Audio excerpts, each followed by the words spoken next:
Hello, welcome back to Let's Finally Watch It. I am Lauren-Blair Donovan. And I am Clark and Canez. And this is Lady Grimaldi, or Grimmy, or Grim. And today we are watching When Harry Met Sally, which I have actually seen, but you have not. Yes, exactly. This is, it's one of those, I again, know a lot about it. I've been to Katz's Deli where the infamous orgasm scene is. Oh, is that what she's doing? I'll have what she's having. Oh shit! I didn't know that. I'm just kidding. No, I knew that was a word. That you're a good actor. That actually fooled me. I was like, oh no, he really could know that something infamous happened there. Like, I'll have what she's having, but didn't know what she was doing. So whoopsies. Well, no, when you go into Katz's Deli though, they have a sign on top of the ceiling, and it points this is where this actually happened. Maybe we could put that in the socials or whatever. But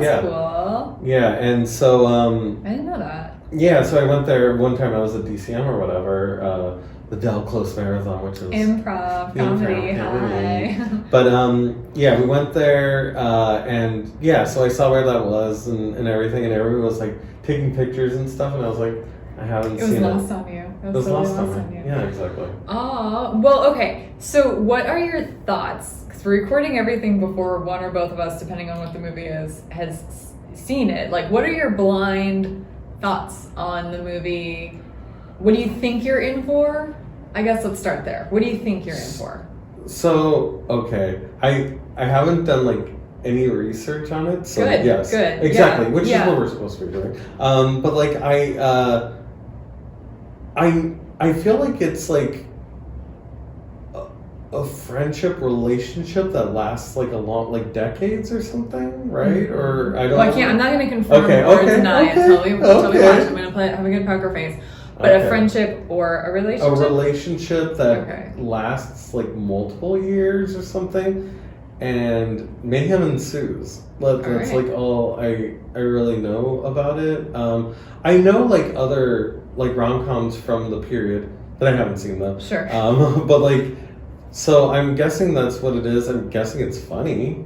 Yeah. I'll confirm that. It's pretty funny. Yeah. I love Billy Crystal and Meg Ryan. It's Meg Ryan, right? Yes, it is. Whew, I would have felt. Oh, you're a Star Wars nerd. Do you know who else is in it? Harrison Ford. No, but Carrie Fisher. Yeah, Carrie Fisher. You know that's actually how I know her. Funny, yeah. I know her. Also from The Burbs, which is I haven't seen that. Okay, that's Tom Hanks' scary movie. Don't watch that too. But I love Carrie Fisher. I love her. Yeah, I love her outside of Star Wars.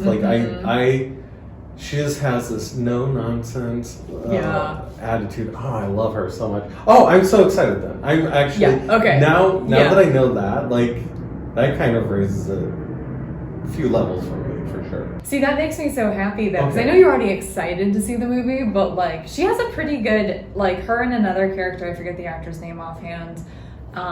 They are the next characters behind Meg Ryan and Billy Crystal, so she has a pretty substantial role. Good. It's not a walk on. She's in it. Right. So and I love.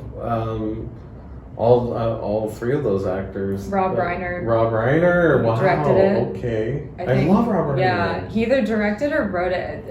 I have to look up because I feel like Nora Ephron is involved too. I can't imagine she's not. Yeah, but he's a really big part too. So I need to look up. I need to do research, even though I've seen this film a million times, just to get my facts straight. I'm queen of knowing the neighborhood we're in, but not knowing the streets, when it comes to trivia. So, but okay, so you're pretty excited to watch it. I'm very excited. This isn't a kicking and screaming.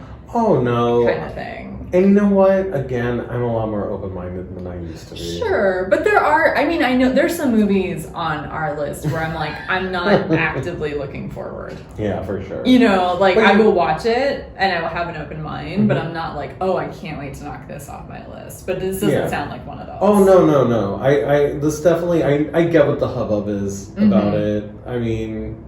There's a reason why it's a classic, and that's the reason why people still talk about it to this day.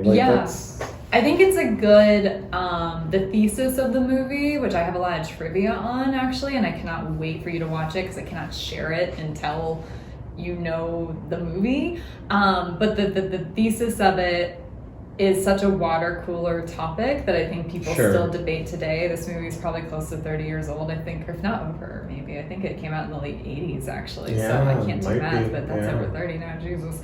But it's like, it's also, like I think it's aged fine. Mm-hmm. I don't think it's too... There's probably some moments, but I don't think it's like... we'll see. I'm almost like, oh no, am I jinxing us? And it's just, it's an enjoyable movie that's witty. Mm-hmm. It's not just frothy. Sure. So, I'm excited because I think you're right. It's like you've heard of it because of the I'll have what she's having. But I feel like there's even other things that are just so in culture about this movie. Right. And there's even, I'm not going to give it away, but there's even like a little bit of it's not a plot telling device, but a little bit of a vignette within the movie that they keep recalling that is very parodied in other things. Oh, sure. Including with my puppet project. I have a whole sketch list that some I performed, some are good to go. So like, this is like a cultural phenomenon of a movie, which is why out of all the rom-coms or teen dramas, which can kind of be one and the same, I was like, okay, this is the first one that you have not seen that should be on the list, because I think it's probably the most culturally significant. Right, and I definitely, like, if it was on TV at one time, like, I probably would have watched it, but just, it's the roll of the dice, I guess. Yeah. Wait, when did you see it then? I think I saw it in high school. Okay. I think my friend Casey, who you met, who was out here earlier this year visiting, my lifelong friend, I think she's the one that suggested it to me. I don't fully remember watching it for the first time, but I feel like she was involved, and I really liked it. Like, from the jump. Yeah. It's definitely a staple. I would put it in one of my top 20 favorite movies. Oh. I don't know where exactly it would be, but it's something I've watched a lot over the years. It's pretty high. That's pretty high, yeah. So it's a very lovable movie. So. Okay, good. I'm glad. Okay. Maybe there's a few gender things we'll talk about now that I'm like cooking. Yeah, I can see you. There's a little bit of the neurotic woman that, I'm not really down with in the 2022 lens, if you will. But besides that, I would say it's aged probably pretty well.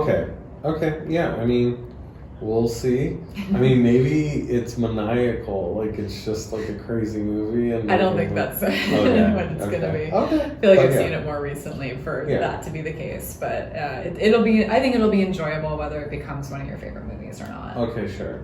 And I'll leave it open. I might hate it.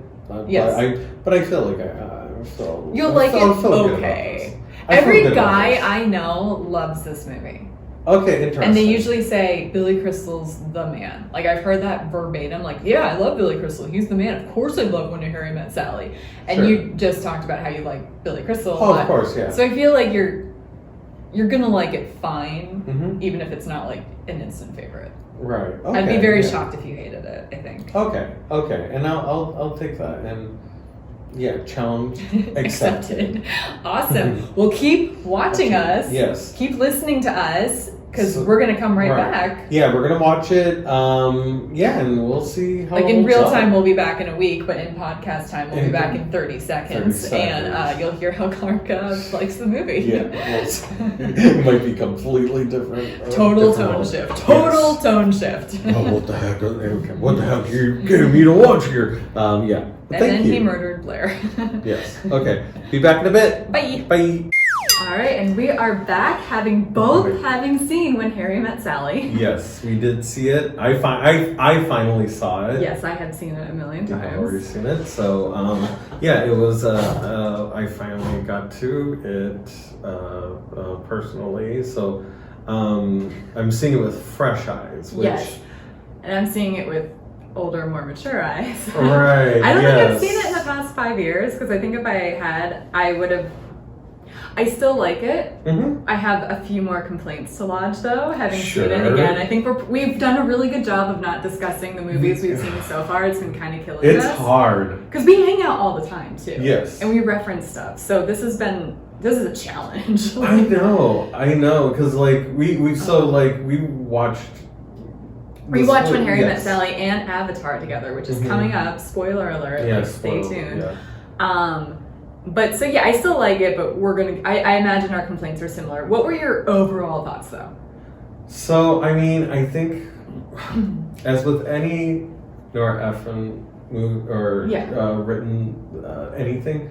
It does not pass the Bechdel test at all. It's a rom-com. Not even close. Yeah, exactly. And like, I think that's always been my problem with romantic comedies. Not to say I don't like romantic comedies. Sure. But yeah, definitely that. And I definitely will say, like, I'm sure. Well, I don't know why I whistled. Whistle I've never while whistled you before. work. No, I'm not sure if that argument is like necessarily relevant. Can men and women be friends? Exactly. That's the whole thesis of that drives me nuts. I have to admit, even when I saw it as like a 17-year-old, I was like, I have so many friends that are guys that I would never date, and I'm never going to change my mind about it. And it is we'll divide and conquer, but I agree it's a little outdated. I think so too. I think also just it's very heteronormative as well. Oh, that's true too. Just yes. Wildly, which I get it. It's definitely a very 80s movie and stuff. And but there wasn't anything. I'm not going to say the movie. I'm going to say the movie was not homophobic at all. It just didn't broach any of those subjects. But it was exclusive to hetero men and women, and probably cis men and women at that. I don't think that was on their radar. So I agree. Which I'm obviously looking at it in a 2022 lens. So like, but I do find that argument is, it's just kind of like it reduces people's relationships to being either romantic or like I don't know. It's just really weird. Like I don't know. In my, I mean, you know me. Like we're all your friends are women. Like your birthday was all women. Yes. Except for your brother. Yes. And a girl that brought a guy that she may or may not be dating, but you kind of know him too. Yes. Yeah. Exactly. Everyone else was. Yeah. Right. Chicks, yeah. And I kind of don't.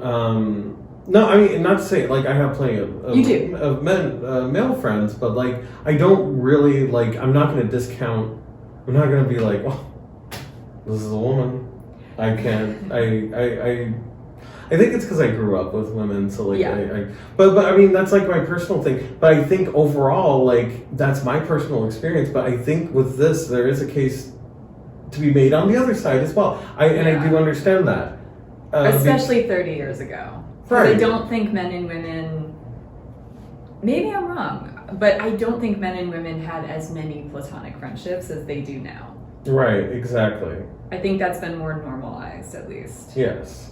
So and I do think it's sort of not as much of an issue, but I do understand. I mean, I've had jealous girlfriends, so I also understand. Oh, I've been the recipient of jealous girlfriends. Like my guy friends' girlfriends would hate me before they even met me. Right. Because, which I don't understand. I'm not a jealous person. I have other issues, but I'm not a jealous person. And you're kind of innocent till proven guilty, or if I have a reason to be like, hey, what's up with that? But Yeah, exactly. I don't know. Exactly. I mean, and so I feel like in those cases, and I don't think it's either right or wrong. I think it really is a case by case basis.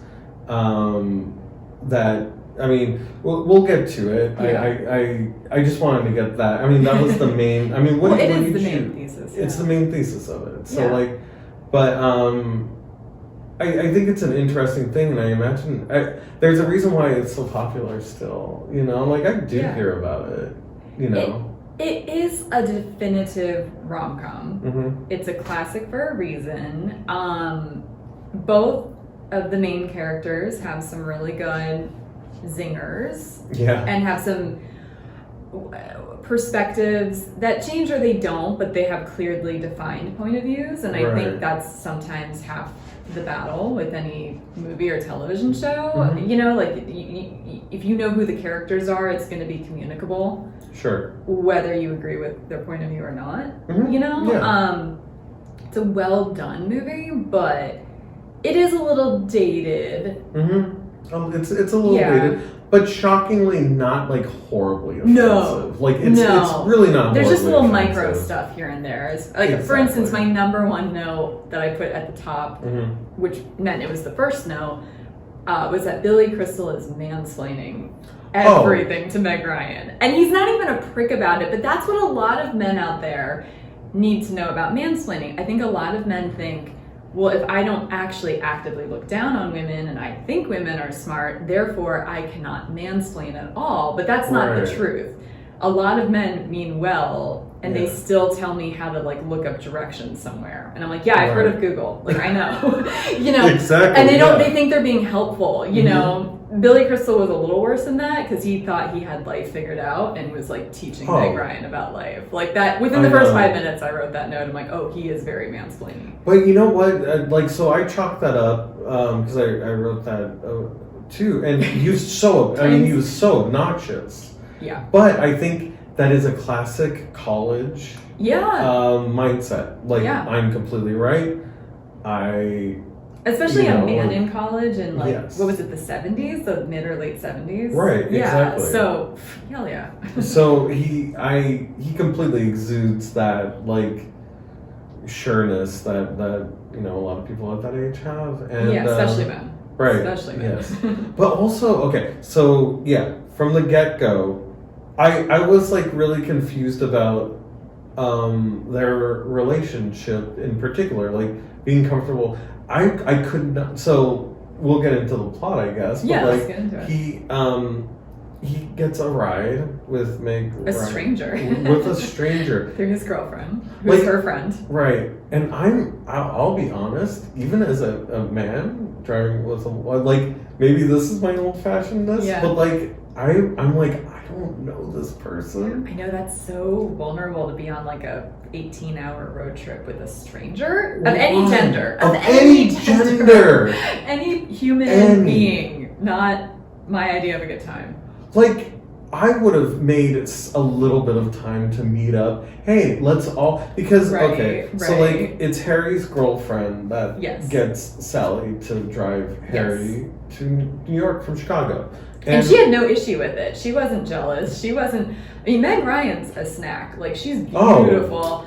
And peak Meg Ryan-ness, if you will. Yeah. And she's like, drive with my... Which I guess is very evolved of her. Yes, and... I'm not even making... Because again, I'm not a jealous person. I wouldn't think that way. Right. But for the 80s, that feels kind of rare. Right. So I do appreciate the girlfriend being open-minded. So when I was marinating on it, like, I was thinking, like, this was a thing that Harry had with his... a debate that he had with his girlfriend. And I do think that there may have been, like, some of that coloring that conversation that he had with Sally on the way there.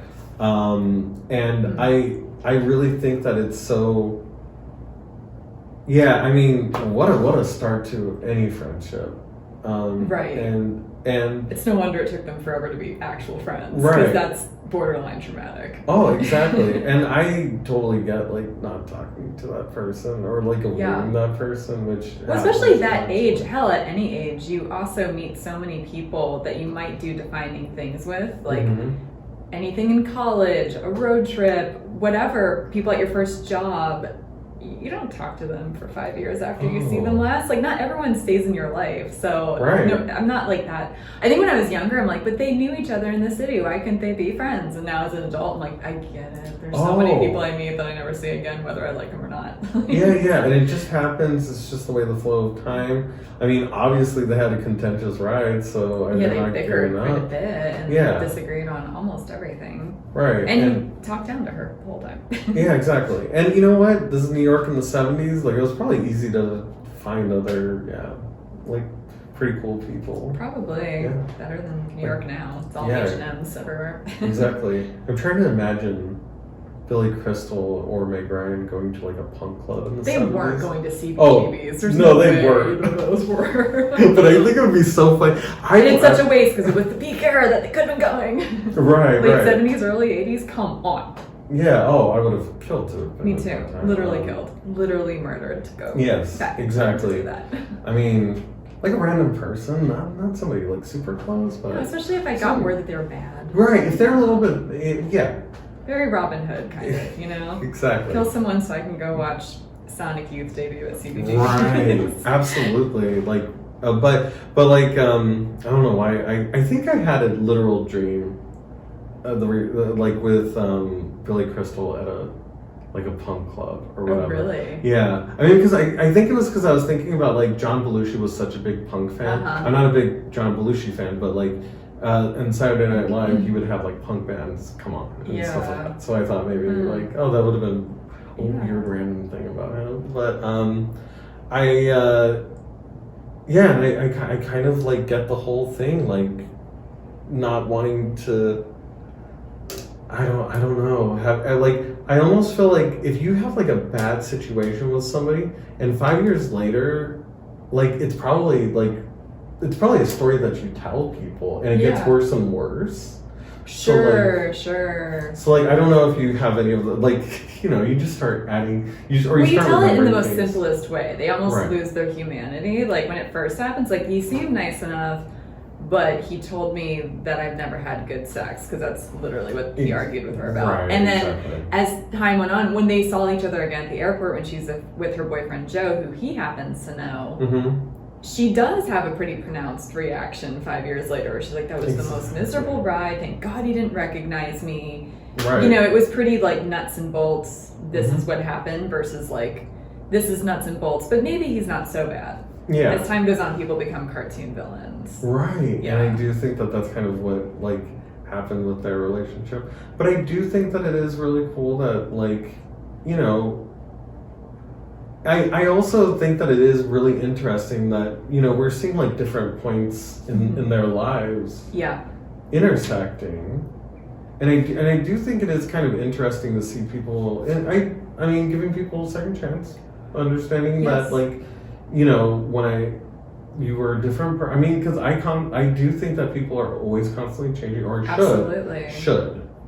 And I'm not saying everybody does, but like, and I do think that there are examples of people who have changed. That was literally my second note. I said, I like that both change their point of views, because that's life. They both become more flexible about if men and women can't be friends. Like that was something he kind of caved on after he got divorced. And then she changed her mind about which man she would end up with in Casablanca, which I still haven't seen. That should be on our list. It's not. So, I only halfway understand this reference, but again, Casablanca is kind of pretty in culture, so I kind of get it. But you know, she changed her mind. She was like, I never said that. I wouldn't say that. But she 11 years later, did feel differently about who she. So I mean, like, I like that they weren't stagnant caricatures throughout the entire movie. Right, and like, you know, because there are plenty of things where I have to double back on, and you know. Sure, that's life. Change my mind and stuff. So I do think that it you know, obviously, like it you know, the storytelling thing, like it has to like progress like that, and so I think that that's a good message. I like that. Yeah, because flexibility is good. It's good to have boundaries. It's good to know what you stand for, but it's also good to know that people change and you will too, and you have to adjust accordingly or pivot accordingly. Right. So I think that's a huge life lesson for sure. Yeah. Oh my God. And yeah, sorry. I just Carrie Fisher. I just love Carrie Fisher. I'm sorry. She's the only. I mean, it's the married men's fault for cheating, so I don't want to like woman bash, but she's the only other woman that, like, in any piece of media that I am like, you're just so adorable. Oh my God. Poor sweet thing. Because like she the way she approached the character, like she's not salacious, she's not over the top sexy vixen trying to steal people's husbands. Like she's just a girl, just a woman, and she knows that they're not really gonna leave. their wives. Yeah. And she's like, I know, you're right. But she does, on some level, hope there is magical thinking, which even if, like, hopefully most people don't cheat or help people cheat, but I think most people with dating have magical thinking. This person will finally like me. This person will finally do the big gesture. Like, even with emotionally available guys, in theory, like, not just married guys. Like, I think that's so relatable. And then they gave her love with an emotionally available guy in a kind of unexpected way that, like, it kind of, they buried the lead with that. It wasn't like, oh, they're going to clearly end up together, her and Billy Crystal's friend. Oh, exactly. I was surprised by that because he seemed like a dolt. He seemed kind of like a dope. But then he revealed that, oh, I'm a writer. And I was like, oh, I don't know, maybe I missed it before that, but that he was a writer? I guess, I don't know. I might have missed that part. Either which way, though, you just tapped into something kind of interesting, though, that I didn't really think about, because so many rom-coms have the trope of the main characters are capital IT, it, and then their friends are kind of losers. Exactly. And they did sort of feed into that with her, you know, messing around with the married man, and then him just being kind of like, he was one, whether they said he was a writer or not, it's almost like, who cares? He was there to support Billy Crystal. So for them to have a huge happy ending plot point pretty like halfway through the movie and building upon at that is a way of breaking a rom-com trope that was actually very well done. I think that like, why not? And when it was played by Bruno Kirby, which he was also in City Slickers. Have you seen that one? I saw it when I was like 8, but I don't remember it, so we might as well put it on the list. Okay, I just know that it was Billy Crystal, 2 dudes that I now know is Bruno Kirby was one of them. Makey Rast, I found out he died actually researching this. I had no idea. And there was a guy named Curly, and I feel like the sequel was about Curly's gold, but Curly was dead. So that's all I know about City of Slickers, so my memory is clear. And I feel like Jake Gyllenhaal is the kid. I found that out at some point. Holy schnitzels. Like his son or something. Oh. In one of the movies, maybe both. I don't know. Yeah. I think there's only 2. Yeah, Jack Palance plays Curly, and and I forgot, I think it might be John Lovitz or Wayne Knight. I can't remember. It's one of those 2 people. They're so different yet so similar. I know. Like, I don't even know which one to attach to. I feel bad lumping those 2 people together, but, you know, I can't remember. I get it, though. I get it. And they were both around a lot for probably similar roles in the 90s. Right, so you're not wrong, even if you are wrong as someone else. But, Yeah. And also, going back to the Casablanca thing, I'm like, oh my god, I feel like some of our movies are going to be spoiled for you by watching movies. Well, actually, which is so funny. In this movie, I wrote down somewhere that there's a Wizard of Oz reference, which is another one of our first movies. They have when he's window shopping, or maybe she is, I forget, there's figurines. And even in Avatar, there was some kind of reference. I forget. We're not in Kansas anymore. Yes, and I hadn't seen Wizard of Oz yet, and I knew that. So we're on a Wizard of Oz theming. So I think you're right. It's amazing how much other movies reference other movies, and this project, 3 movies in, it's already like intertwining. Is wild to me. Like, for sure. Yeah. I wouldn't have imagined. I didn't think of that, but yeah. What I really love about this movie, and I think part of why I always go back to it, is they have such good visual humor in it, which I think is kind of a lost art. It doesn't not exist anymore, but like comedy, especially in movies right now, is borderline not a thing, because everyone's all about, Marvel reboots and maybe some random artsy stuff, but like there's no Dumb and Dumber coming out or being produced currently, so we're gonna start the comeback. Okay, I will do it if I have to. Okay, I'll happily accept.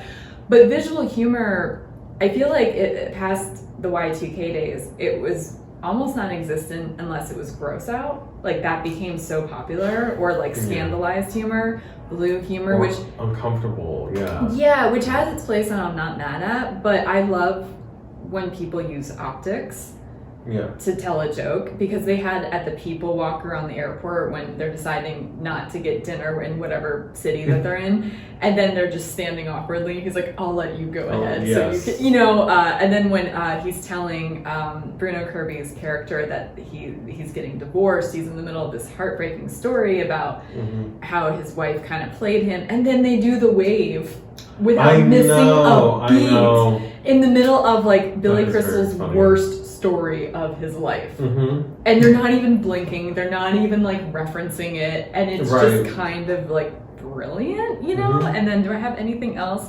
Oh, just when Meg Ryan is doing anything in public, whether it's screaming I had good sex or faking the orgasm, it's like you see the people turning around to look at her. Yeah, and that's a real thing. That's part of what, it's funny enough to say something embarrassing or do something embarrassing, but to have people's reaction, it just gives it more texture. Exactly. So and I think that absolutely. That's timeless, no matter what's outdated about this movie. I mean, because that's like one of the only things that I did know about the movie was the whole, I'll have what she's having scene. As I said, I've seen that place in Katz's Deli, and so like I will note that was so much longer than I thought it would be. Yeah, you did say that when we watched. I was expecting, because like I've seen clips of it. Maybe I'm remembering the trailer, which is insane, but I might.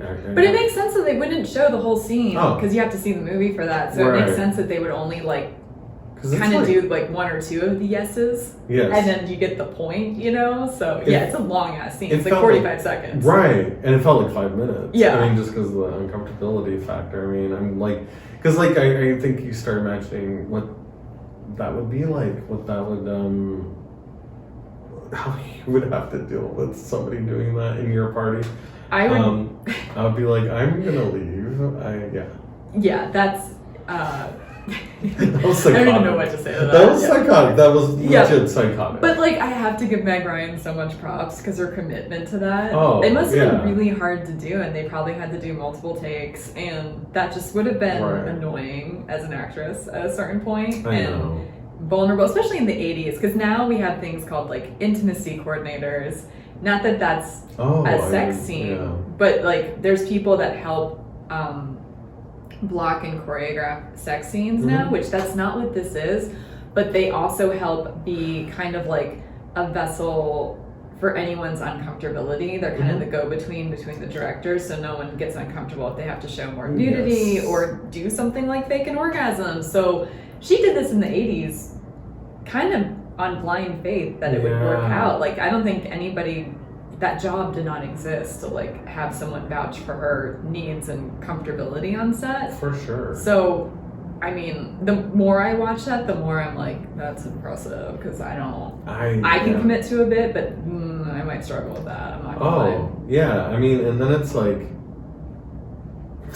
it's not, I mean, like, there's the reality of you being in a room full of people, and, obviously, but, then you start getting in your head about it. And Rob Reiner's mom is the one that said, I'll have what she's having. Oh my God. So it's like a family affair that you're having a fake orgasm in front of the director's mom. Like, there's just layers to it that I think is hilarious, and I think it's iconic for a reason, so go back. It really is, and it does show Meg Ryan's character is not going to back down from a fight, and I ultimately think that is the thing that like ends up like solidifying their relationship, because it is like, she's opinionated, and like and I think that's part of the attraction. I think I don't know if I wrote it down, but when I was watching, I was like, this is actually a pretty fleshed out female character for its time. Oh, absolutely. We'll go into her neuroses and how Billy Crystal treated that in a second, all right? But at the end of the day, she had a clear point of view. She even said with the whole Joe breakup that she felt fine about it. They wanted the same things in the beginning. Like, she was a 25-year-old or 26-year-old when they got together, and she, in the 80s, was not dying to get married. They were working on their careers. She has opinions on, like, art and culture and movies, and she has boundaries. That's amazing for that time. Exactly. And this is, I also think that it was probably timely for that. Because this is the rise, we have to remember, this is the rise of the yuppie era. This is the yuppie. Like. This is the Reagan years. Yes, exactly. These are when, these young urban professionals are making their way into the cities and stuff. And it's weird because, like, I was, like, I couldn't remember the word yuppie. I hadn't used it in so long. Well, yeah, it's kind of a dated word now. It's a dated word. What do people I haven't use heard now? that in a while. I guess young people are rarely professional now because economic outlooks. But I do feel like it's a good time capsule in that way. And I'm not mad at that. I'm not mad at that. That characterization. And they showed that she was sexual too, because too often there's a Madonna or a whore complex with old school females. And she, again, had her boundaries, and she wasn't sleeping around with everyone, which is valid. It's neutral. Like, if that's who she is, that's who she is. But then with that orgasm scene, that was intense. That was loud. That's what people would call a screamer. So if you had this uptight, quote unquote, archetype in some ways, oh no, she's fun. She can let her hair down. So, like, pretty well rounded. Yeah, exactly. And, and this was a character also, like, it was almost like it was written, like the character was written by a man, but I guess not. I think Nora Ephron. I know. And I think she put parts of herself in that too, I read. I forget, but she melded a few things with her from experiences and stuff like that. Right. And I do think that that's kind of like, this, interesting thing, where I think it was great that she had the wherewithal to do that. I mean, of course, like, I think the ending kind of betrays it a little. I have trivia on that. Okay. This is what I've been saving. Oh my god! I've been teasing I'm this ready. for like 2 weeks now. Initially, they were not going to get together. Oh, okay. But Rob Reiner, the director, fell in love with his now wife while filming the movie. And it softened his heart. And I mean, I know Nora Ephron wrote it, so I don't know how they let it evolve, if you will, like in real time. Like, I don't know what that looked like, but allegedly they were not supposed to get together. Wow. But Rob Reiner started seeing the world in rose-colored love glasses and like Lolita-style heart glasses, and wanted them to get together, and that's why they ended up together. Oh my goodness. Yeah. That is interesting. Like life imitating, or art imitating life, I guess. Right. Yeah.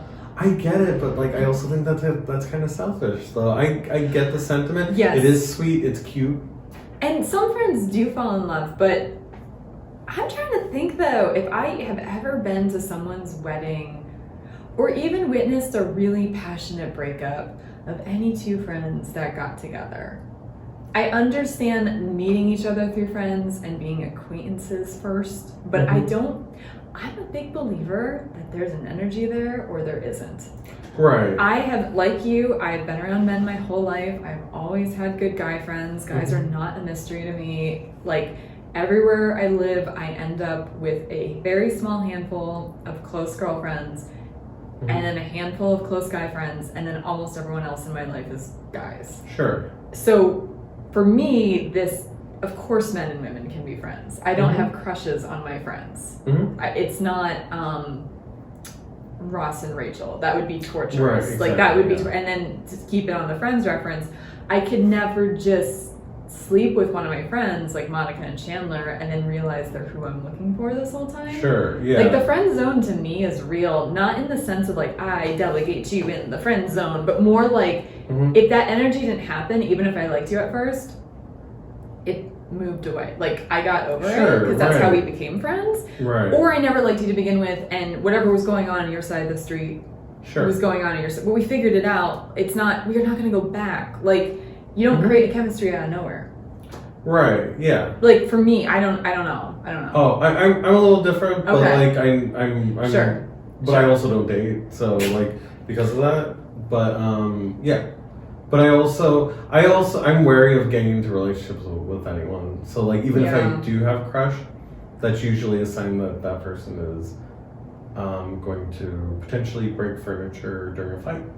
Based on what you told me about your past exes, I do believe you. Yes, yeah. So I'm not good at picking them, and my gut feelings are usually like bad. So but I usually, I mean, that's why I kind of like try to get to know people. Not to say like I haven't like had an instant spark with people, but like I think when I meet, especially you know, when I meet someone, especially like in a weird situation or whatever, like traveling across the country with someone. Yeah.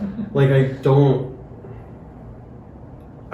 initially go to the romantic part. Like that's a definition.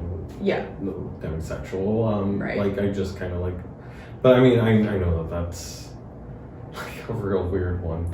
I don't think it's that weird. I think it's more in the mainstream now. Yeah. I'm glad. Yeah. And I didn't know that that's what I was until recently. Vocabulary is important. It's really important. Yeah. But I think if you're not demisexual, so that's correct. I should rephrase that, because some people 100% need. You know, I'm not demisexual, but at the same token, if someone's mean or if someone opens up their mouth and is stupid, attraction over. Oh, for sure. You know, so like I'm not someone that can just be superficial about my romantic life entirely. So I'm like kind of somewhere in between, I think. Whatever the baseline most people experience sexuality and demisexual, because there's just, I don't know, I don't like everyone, but I'm not demisexual either. But you're right though. I think for most people, I don't know people who were friends for actually, you know what? The ones I know that were friends first got divorced. That's okay. Yeah, I have 2 examples of hetero couples that were friends for a year, give or take, dated for a year, lived together for a year, were engaged for a year, and then after they got married, one couple separated 6 weeks after they got married, and the other 6 months after. Oh, that's interesting. So I think if you do things right, textbook, really do your due diligence, know people in different situations, you could still get divorced. Like, I don't think there's any perfect anything, and I think sometimes when people have whirlwind romances, maybe it's because their instincts are telling them something that will actually catch up with them. I don't know. I think that I also think that might be, I'm not going to diagnose anyone here, but I do think that during their friendship or whatever, or even their courtship, a lot of the particulars don't come out until you, I think, frankly, live with someone. And yeah. And in both cases, I'm not going to sell out my friends, but in both cases, boy, were one of the partners in each situation hiding something that came out after they got married. Right. Yeah. And that's, yeah. Like, I mean, big. If people want to, and that was after 4+ years of knowing someone. Oh, wow. And maybe 2 of living together. So, if people want to hide stuff, hey, the BTK man, the killer by torture kill. Yeah. He was a church elder in Kansas who was married with 2 kids, and they had no idea that he was BTK for like 2 decades or something. So people want to hide stuff, they're gonna hide stuff. So I'm not even, I don't know. Yeah. The idea of like, if you know, I don't know. I don't think you ever know anyone. I'm kind of cynical. Oh no. I agree with you, and that's why I'm even saying like it's a case by case basis. Like my personal, you know, was even the whole thesis of this movie, but I think relationships in general, like I think it really is, because I've met plenty of people where sparks flew, and, you know, and you know, who's to say? I just know I would never be a Chandler or a Monica or a Harry or a Sally. The only times I've attempted to date my friends was because I was in a very bad headspace and they kept asking me out. Right, yeah. And then I would say yes, and 12 hours later I would take it back, and then their friendship would end. Right. So, you know what I mean? I know. It's kind of like, that is the, yeah. Because it turns out they were, in one case in particular, this guy, I think, was obsessed with me for 11 years. It was actually the When Harry Met Sally timeline, and he was creepy. He was like, I've been shaking on the plane to visit you every time I visit you, and I can't get you out of my mind. Yeah, and I'm like,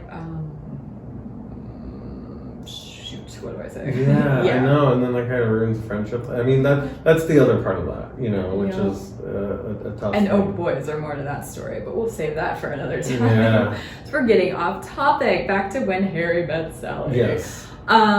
Okay, something that I noticed is I did not like that the old dating tropes that were kind of in it, I wish they were less true currently, and I don't think that they are. Like, for instance, women are still trained to do most of the emotional labor, and we are at the mercy of what men want. I think we are living in a time where there's a lot of mixed signals for women who are single, and it's like, go after him, but don't. If he really wants you, he'll do it. Like that kind of stuff, which I actually kind of agree with a little bit. I think men have not, I don't know. I don't even know which lane to pick. But as a woman, I can say I do way too much emotional labor in general, romantically and platonically sometimes. And I feel like no matter who I am, at the end of the day, men gatekeep. Right. No matter how well I play anything or what I have to offer. And I'm talking historically, but like, I don't know, I watch a lot of my single friends just be at the mercy of like men deciding if they want to be with them or not. And then they do all this emotional labor, and I see it unfold on TikTok. Sometimes I like to stay on Single Talk because it's pretty interesting, especially as a comedian trying to take the temperature pulse of culture currently and writing. And I'm like, oh, I wish this was outdated, but I feel like Meg Ryan, I don't know, I forget what part I wrote that down in, but I just noticed I felt was doing a lot of the emotional labor, and especially after they slept together. Yeah. I mean, I know he eventually was calling her all the time, but like he really ruined that. I didn't even understand that. I still, no matter how much I watch it, I'm like, why was he so freaked and couldn't really talk to her about it? Like, why did sex change? They talked about everything. They were so TMI. Right. And then they finally had sex and he can't talk to her about it. Like, that still doesn't read. I get, like, he was the prude, and like, that was a little weird. Yeah, that very weird actually. Yeah. That almost didn't make sense, but I think, I mean, writing wise, how else are you gonna do it? I guess in some ways. I guess you need a conflict, but there could have been something else, because I feel like, because this is what I mean by emotional labor. Like, she was happy, she was willing to talk about it, she was willing to do whatever, and then he was just within the span of a week was already dating someone else, kind of like, and it's just I relate to aspects of just, again, this is what I mean, just deciding, being at the mercy of what the man's gonna do, exactly, and what their ego is gonna do specifically. Right. So I was just very confused by that. Yeah, and that part for me was like, oh man, yeah, there's just so many other. I rarely like things that are like that, where it's like all of a sudden, oh, I'm very emotional, so the first thing I'm going to do is have sex with someone. Like, yeah, even that wasn't realistic to me either. Like, why aren't they on her couch talking? They went to her bedroom. Yeah. And then they kissed. Yeah. I don't kiss my friends on the lips. Right. And that's how that started. Exactly. It was like, oh, and I love you, peck. But I don't, is that like, did that die at Y2K, at the new millennium? Because I feel like I think so. My parents' friends maybe would do more kisses on the cheeks. Yeah, maybe for lips sure. With some of their close friends when they'd say hello and goodbye. Yeah. But like, Our generation doesn't do that. Not even close. We're huggy, but besides that, well, especially COVID. You know. Well, yeah. But like even before that, I do. No, it just wouldn't happen like that. And like the thing is like I think, but you know what? I think it probably was more strange for Harry in a way because like and this will be the guy's side of that, I guess, is that like growing up as a man, you're not supposed to display, especially his generation in that movie. That's fair. Exactly, so I really think that he probably didn't want to do that, but he was like, whoa, so much is driven by like the world that we're living in and stuff like that. And I think at this time, as as progressive as it was in the 80s, in certain ways, but I think there is those definitive male archetype roles being a byproduct of his time, right? Yeah, I didn't think about that. That's a good point. But I guess what I'm having trouble with, at least in an idealistic sense, right? Like, because I hear the reality of it and I agree with it, but too many women bank everything on mixed signals, and it's like, oh, we slept together and he got cold, but look, when Harry and Sally got married eventually, so like he'll eventually come around. Because we use media to like represent our own lives, but if it's not fair representation, like I don't think most men that would sleep with their best friend and get cold about it, I don't think they'd actually be married to them in 6 months. I don't think that's realistic. Right. So it's kind of like, this is why I have a love-hate relationship with rom-coms, and boy, will we get into the things with some other movies that we have on deck. Yeah. But it's fairy tales that I don't think is grounded in reality. So even though I think you're completely right, and this guy of this age would just have a meltdown potentially because he's not used to using his words in this way, or identifying or calling out his feelings because it's a systemic thing in society. He was not trained to do it. I still think it's dangerous. Oh, it's not great, and that's why I'm like, that situation was the most uncomfy part that I had on the whole thing. I really think, again, it went against the whole thesis of the whole thing. Because I will say, there are plenty of movies. There's one movie in particular of a large franchise that I really like that you probably guessed, but like, there's one movie in particular where you think that two main characters are absolutely gonna get together or something. They just don't. They're just doing their jobs. They're I cannot guess what franchise this is. Oh, okay. I have no idea. I'm not going to say it because I don't want to ruin it. Oh, okay. We might watch it. Okay, got it. But I do like, honestly, I guess this kind of like shows where I'm at, where like, I mean, there's a reason why I haven't watched this movie and a lot of other rom-coms, is because I don't like those fantasies kind of. They're annoying. They're annoying. Yeah. I mean, I'll even say, and no shade against them, but like my parents' relationship, they started dating in high school, and like it was like this mad, and they've stayed together ever since and stuff like that. And like I've always seen that and been like, wow, like that's what a relationship is. So like I'm almost like a perfectionist as far as like relations go, and I do feel like there's a lot of people, like when they see these rom-coms, same thing. They settle for bad behaviors. Exactly, and it's like but I agree. But so no, seriously, and it's hard to. I remember, oh god, this was a while ago. I went through a really brutal breakup. I dated this guy. I think it was for 5 months, maybe 6 or 7, but I started dating. It was the one time in my life that I started dating someone really quickly after another relationship ended. Usually I stay single for a little while. But I was in this 2-year relationship and we ran that into the ground. So it was a big life adjustment, but it wasn't a big heartbreak when it ended. And then I dated this other guy and we were super compatible, and long story short, it blew up. And I remember I was just heartbroken. And I'd been through so much over that past year that I was just like afraid kind of, and I was watching a rom-com and I don't remember what it was anymore, but I remember I wanted to throw my TV out the window. Yeah. Because I'm like, that's not life. They do not come back. They do not admit when they're wrong. They do not, that life just doesn't send you a magical, if they do send you a magical new partner after a breakup, which kind of did happen to me, it's a lie. He's going to be gone in 6 months. Sure. Like, it's just, rom-coms are not great sometimes. But honestly, my favorite movie is a rom-com. Which one? Beginners.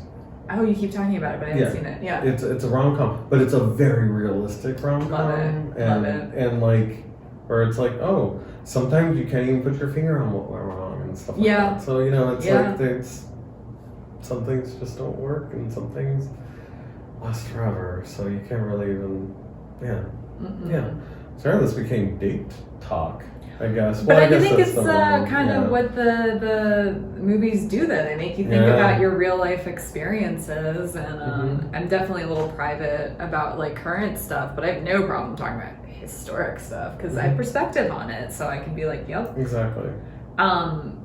Some other notes I just like drive-by things that I thought were kind of funny were like, I've never been to a sophisticated party like the New Year's parties that they kept going to. Oh, like, did that also die at the turn of the century? Like, fancy, everyone's in like cocktail, if not like prom attire, dancing, like adults dancing at a party at someone's crazy Tribeca loft or wherever the hell they are. Like, I'm like, I've never. It's a yuppie thing. I think that's like the end. So it doesn't exist anymore. I think of it like, I've been to like work parties like that, but like never. Do they dance though like that? No, they don't really dance, I guess. I thought so much of adulthood would be dinner parties and dancing parties, or just dancing in general, and not at douchebag clubs where people grind, but like places to actually waltz maybe, or just slow dance, I don't know. And like a lot of 80s and 90s movies made that seem like that would be the case, and I don't think that exists. No, I don't think it exists either. Did it exist in the 80s? Though? I think for a certain I think for certain circles, like different tiers of society, probably it still does exist. My parents threw a lot of parties, but it was people drinking and talking. I don't remember dancing. I think it still happens, but I don't think anyone who's cool does them. Like, I don't think that they're that cool. I have dinner party. I mean, not recently, but like, I don't know, dinner parties and stuff. But nothing super formal. Cause like, why? Like, why? Yeah. Cause I feel like if I will admit I do like a good themed party, and I do like people to dress on point, but I don't like putting that emotion or putting that labor on people. Yeah, like, hey, that's a good point. Guess what? You have to dress up real nice, fit into that suit or whatever. Like, I feel like there's I think just regular backyard parties are just the way to go. I've become more that way. I used to be very into theme parties, but I mean, I'm in comedy now, so I'm always in costume, especially when I'm doing sketch comedy or character-based comedy, or you're acting somewhere. So I like wearing my civilian clothes as much as possible. Yeah, absolutely. But and Halloween, I guess Halloween parties are still, but whatever. I think that there's, I think that it doesn't seem fun. I would not want to go. I like if somebody. I would want to go if I had like a romantic partner, but it sounds miserable if you're single. Yeah. Like, and that's the thing too, because at the first New Year's party, Harry and Sally, I want to call them When Harry Met Sally, but Harry and Sally, they're dancing. They're like, and they're slow dancing cheek to cheek, and they're holding hands walking outside. And again, I don't do that with my friends for good reason.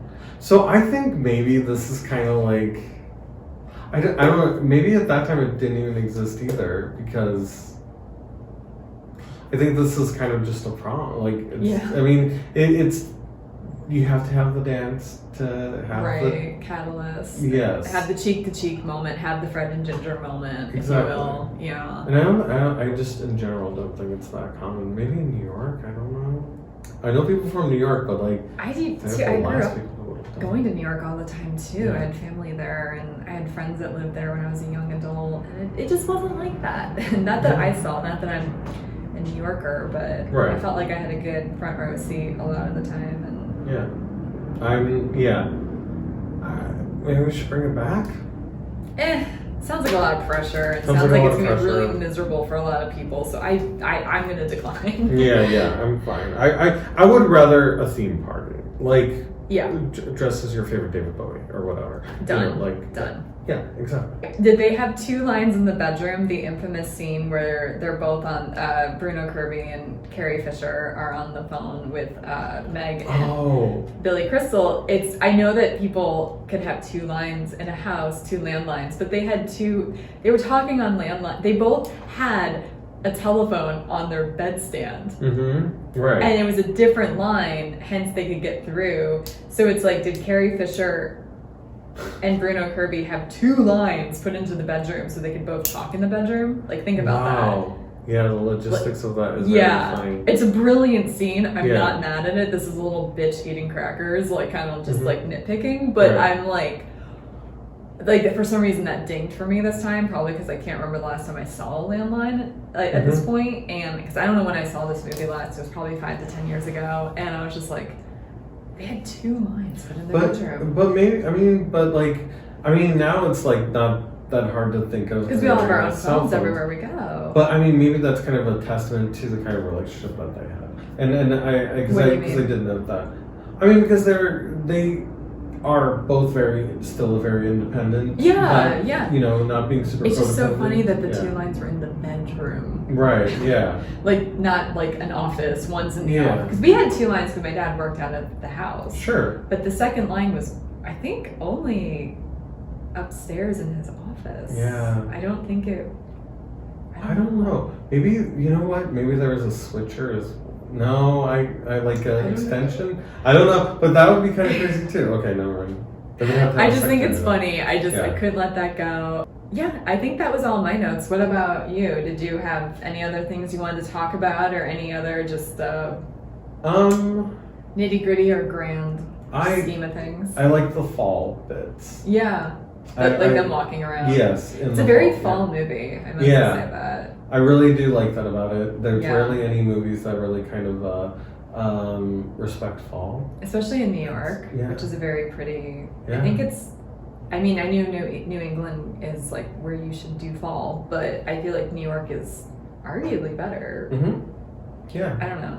I've never been there during the fall. I've only been there in the heat of summer. Yeah, and you don't like it. Which is not great. But like I like, that's one of New York's biggest export for me is fall. Yeah. I've never been there during there, but like I do like seeing it, so it was nice to see. I really like that. And ultimately I thought it was very funny. There's a lot of good jokes in it. And terrifically acted. Everyone's great. Yeah. Like, even the guy who played Joe, the first, grade A, like, kind of like asshole-y. Not asshole-y, but not asshole-y. Like, we're not supposed to like him, but we're not supposed to think he's the worst. He's not. It was perfectly cast, perfectly played. Which reminds me too, I loved as a 17-year-old and now as a pretend 53-year-old, because I lie about my age in Hollywood, because some women do. I love that when she gets upset when he's getting married, it's not that she wants to be his wife, she wants to be chosen. Yeah. I don't know if that's a human thing or a woman thing, but I've been there before where you think that someone and you were on the same level or whatever, and then you find out that they treat someone better, and you're like, oh, they really weren't that into me. I wasn't special. I wasn't lovable, whatever it may or may not be. And it sounds petty, but I don't think it is.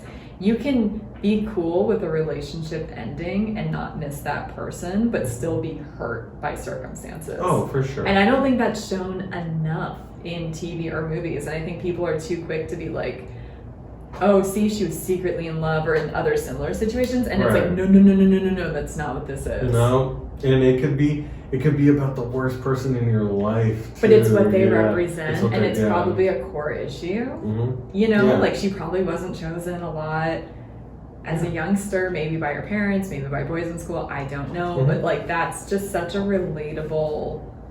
I feel like half the times I get upset about anyone, platonic, romantic, professional, it's like what they represent. It's not even about them.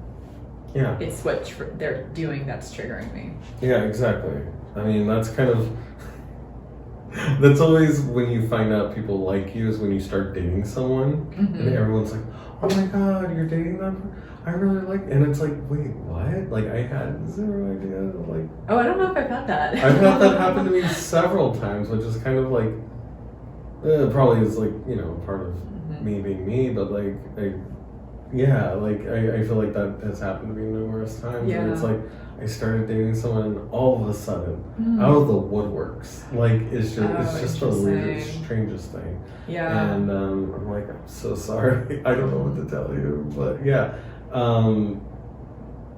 Like, exactly. Like, it really kind of, it's not about that person. It's really about where you are. Yes. And you know, and any of those bad feelings that you have about yourself, it just gets so, with any of the news like that kind of like extends it. Especially in this day and age where you see it because of social media, you know? And it's like, or you could find out stuff you're not even looking to find out. Like, because I think we live in such a comparative culture now, not just romantically, it could be about jobs, it could be about people's vacations, like anything. And so it's not that you want their life, you just wish your life was more together and looked better and you had more of what they seem to have, but probably don't. Yeah, exactly. I don't know. So that still felt pretty timeless to me. Yeah. But so you did like it, despite that there's some grievances, it's definitely a product of its time. You liked When Harry Met Sally. I liked it. And I think it's because I really like Billy Crystal. We're both fans of Billy Crystal. We actually, I think like the time before we started watching this, we watched Battle of the Network Stars, where Billy Crystal was like running and jumping and stuff. Kind of a stud, actually. He was very athletic. I was skeptical when Clark put that on for his roommate and me, but boy, joke was on both of us because we got hooked. We couldn't stop watching. It was so good. This 1970s. It's like, because I was talking about The Challenge. Because I'm obsessed with The Challenge, and if you want, I'm going to do a shameless plug, but I have a TikTok where I watch The Challenge. It's called really underscore challenging underscore world, because I also sometimes talk about the real world. I was talking with you guys about it, and you're like, oh, it sounds like the 70s thing. Yeah. And it is like all these like Mackenzie Phillips and Penny Marshall. Swimming and canoeing and running and Linda Carter was an amazing athlete. It's like pretty weirdly addicting. It's pretty great. And Billy Crystal was there, and he was a cutie, which also reminds me of a fact I also found out about this. Billy Crystal was 40 when this movie filmed. Meg Ryan was 28. I think that was most apparent, especially when they're supposed to be college age. Yeah, he looked 30 in best case scenario. She looked pretty young, but... Because like even when I was a youngster, I was like, oh, that's like an older dude. Yeah. Oh, that's so funny. I didn't know he was that old. I thought he was in his 30s. I mean, he's very young looking. Yeah, no, he's not like haggard or anything like that. No. He's actually aged very well. Like I've seen him recently.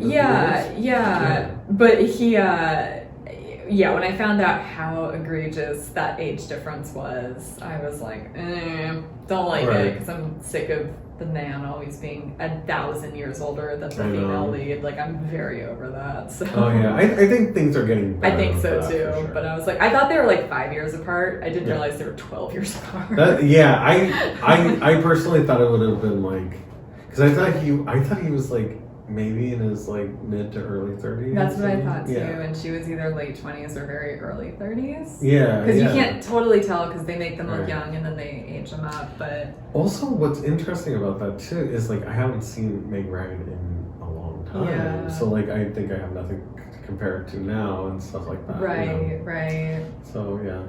Oh, weird. Yeah, I liked it. I mean, what did you think about seeing it the second time? I think I probably said everything. Like, a couple things sort of stood out to me in a 2022 lens. You know, like the stuff we've already covered, like just. We haven't talked about how neurotic she is and how he acts like that's a character fault. That drove me crazy because I hate it. And I've actually watched a lot of media in recent years. There's this really great YouTube channel called The Take where they break down certain character archetypes or other cliches in movies or TV and what they represent. And they've talked about this character before. And it's like, what's wrong with a woman knowing what she wants? Right. There's nothing wrong with it. The fact that it's like you have to either be the cool girl, the fun girl, the go with the flow girl, or you're a neurotic shrew and it's no wonder people don't like you. Right. That's annoying. Yeah, I do get that. I do get like... Because she's not high maintenance. She just wants her... It's literally just the food. Right. That she's literally about. Yeah, like, that's what I was going to say. She's not like, oh, buy me Gucci. That's high maintenance to me. Yeah, high maintenance is not I want ketchup on the side. Having to, and I think she's very agreeable. I think, you know, she doesn't, I mean, she'll make scenes, but like, I think that's definitely the charm too. Yeah. Like, so yeah, I don't think of that as being high maintenance. I thought that was kind of... It just feels gaslighty because like you hear stuff like men love confident women who know what they want, but then you have Billy Crystal being like, you're the worst kind of woman, you're high maintenance who thinks you're low maintenance. And it's like, but she was assertive enough to know who she didn't think she had a problem because she really kind of did it. Like you said, she was pretty agreeable, nice, smart, more human. Agreeable than him. I mean, in so many ways. So that, like, especially the older I get and the more I have learned to just feel okay about being stuck in my ways with certain things. Like, obviously you want to be flexible and you want to grow, but I can be a little like Sally at restaurants. I'm not a picky eater, but I'm a selective eater. I don't like to eat things the way I don't like to eat them. And I'm a big fan of on the side because I can dip or not have things get soggy. And I don't want to be made fun of for that or think that that's a character fault line when I'm perfectly lovely in other ways. Like, let me have the way I want it. Like, right. That's fine. As long as you're not rude. Yes. I will say, like, the way that she was saying it was very it was overly complicated. Yeah. And, like, I do feel like the way she was talking to the way... Personally, that's fair. Yeah. That's fair. Personally, that's the part that I found disagreeable. Especially when they were on the road trip. I think that was the worst one because she was like, I will have this, but if that's not there, substitute this. And if that's there, then on the side, but if not that, then substitute. Like, that would have been just hard to follow. Yeah. That's not self-aware and that's not a good thing. So I agree with you. Also order something out. Like, for me, I'm just get chicken fingers and fries. It's easy. I'm allergic to everything, but I know what to get to where I don't have to be like, hey, could you take out the star anise? And then, like, well, yeah. And I appreciate that about you because I know other people that are allergic to things and they get, and I understand you have to be assertive, but they get snooty about it. Like, they talk down to waiters about it. And I'm like, ooh, I'm embarrassed. I don't want to be If I get this, I'm sending it back. Oh, that's one of my biggest turnoffs. Is anybody being rude to waitstaff. So, like, agreed. Yeah. But, like, in terms of the principle of her being high maintenance, didn't love how that was fleshed out. Did not love that. I mean, especially since he's such a grump, and that only gets called out once, I think. Yeah, and they're all going to dinner parties. Everybody's high maintenance then, in that case. Yeah. The people putting on that, they're going to the Met. They're going to, they have a bougie New York lifestyle. Yeah, exactly. He's not Joe Schmo. Right. So I think, I've never liked that term, high maintenance or low maintenance, and it's very limiting. Nobody's a car. Yes. I mean, unless you're a car, you know. I used to be a car. Oh, I never told you. okay. I was a pickup truck, but now I'm... Wow, pickup truck. I know it's a little bit of a curveball, but no one ever sees it coming. Yeah, I would have thought, probably like a... Oh boy, here we go. I was going to say, like a white van or something. No, a van so I can kidnap children. Exactly, yeah. That got creepy fast. That was my fault. Sorry, yeah. That was my fault. I was like, I'll take that candy. Let's go. Okay, yeah. Low-hanging fruit. Let's go. It's making me creepy. But yeah, that was. I think that was my only. Yeah. Thing that we didn't talk about. Everything else we talked about. Yeah, and I like the soundtrack. Harry Connick Jr. did the soundtrack. It's so classy. It's very timeless. Yeah. Because if they had used like 80s synthesizers, it would not have had the same effect. That's what I was gonna say. Like I think or that saxophone solos and pop songs. Right. I think that kind of made it a little bit more timeless, which it's weird because it is very timely, but like. But it's why we're still talking about it 30 years later. A lot of the aesthetics they chose are timeless. Yeah, which I thought was nice. It added to the autumnness of it. What did you think of the couples talking to the camera? We haven't really talked about that. Because that's something that's parodied a lot, and that's something that my puppets have done with humans. They've told the story of how they met, but it's very dysfunctional. Well, there's also the improv. That's an opening in improv where you two people sit down, they talk about their relationship and stuff. So I love that opening actually. Yeah, I think it's cute. Yeah, not to get too much into improv, but I like that. I liked how it was like different situations, and it always is kind of funny to hear like old stories about people getting together. Yeah. Oh, I just went to her work every day until she said she'll go out with me. Rode the elevator 8 extra floors. Yeah. It's like, oh, that's. But some of it was really cute too, though. Like the woman that was like, I thought that he was crossing the room to talk to my friend, blah, blah, blah, because people were always crossing the room to talk to my friend, blah, blah, blah. He was talking to me. And I'm like, oh, that's goals for everyone. I think most people can relate to that. That's sweet. Sure. I don't know. Yeah, it shows it just takes one. Mm-hmm. Just takes one. Yeah. I don't know. Yeah. But I thought that was cute. But I mean, but then also that kind of like, I feel like if that was a choice before, they already knew what the ending was going to be. Because like I think having that at the end, like that was a good bookend. With the maybe I do feel like they did change route mid filming. That's the urban legend with it, though. It's I don't know. Now I'm curious about what they would have done because it was pretty seamless how they fit Harry and Sally into it. I don't know though. I wonder if they would have had a different outro. Yeah. Exit interview, if you will. Yeah. It's like, I don't know. Or if they would have showed who they would have ended up with, or. Right. Yeah. I don't know. Interesting. I mean, like, but I do like it. I also can't. I mean, obviously, it wasn't. I guess maybe shot, but like I wonder. I really do wonder what the original draft was. Maybe I'll look it up later. What did you think was going to happen before we wrap up? Like, did you think that they were going to end up together, or I thought they were all going to die? No, I'm just kidding. I was like, you're joking, but I'm gonna let you. But no, that's the way most of the movies I watch end. So that's how life ends. Yeah, that's true. No, I thought that they were going to end up together. Yeah. And I do think people would have gotten. I do confidently think that people would have been in revolt if they didn't get together. Because I'm thinking about that movie.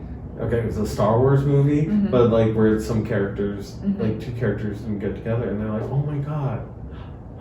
Well, we're not trained, especially in the 80s, to not have happy endings or like seamless endings, if you will.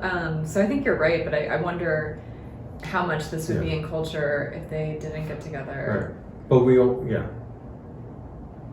I was going to mention another movie, but that's going to mess something up. Yeah.